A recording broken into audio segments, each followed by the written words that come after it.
Sir, yung Iglesia ni Cristo, magsasagawa daw ng malakihang rally para harangin ang impeachment case against VP Sara. In support daw ito. So, naging panawagan ng Pangulo. Anong... Ewan ko kung pareho yung napanood mo sa napanood ko, pero ang sabi ng Iglesia ni Cristo, susuportahan nila ang posisyon ng Pangulo na hindi siya sang-ayon sa impeachment. Pero, Malaki ang pagkakaiba nun kung inuna mo na yung pangalawa kaysa sa una. so, may ano ba?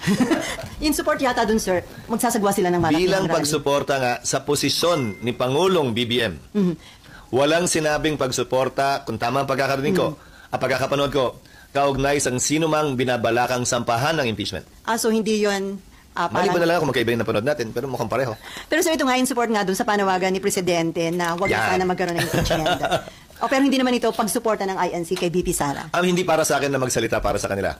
Iniinterpreta ko lamang yung kanilang sinabi base sa mga salitang ginamit na ito'y pagsuporta sa posisyon at pananaw ni Pangulong Marcos na hindi makakabuti ang impeachment sa ating bansa sa panahong ito. So itong mangyayari, malukang rally ng INC, patunay na talagang very divisive itong impeachment. Marahil patunay na ayaw nila tulad ng maraming Pilipino na magkawatak-watak tayo kung kailan maganda na sana ang takbo ng ating bansa. At marahil posisyon ito na hindi dapat madiktahan ng isa, dalawa o tatlong tao kahit pinuno pa natin sila na magkahiwa-hiwalay at magkawatak-watak tayo.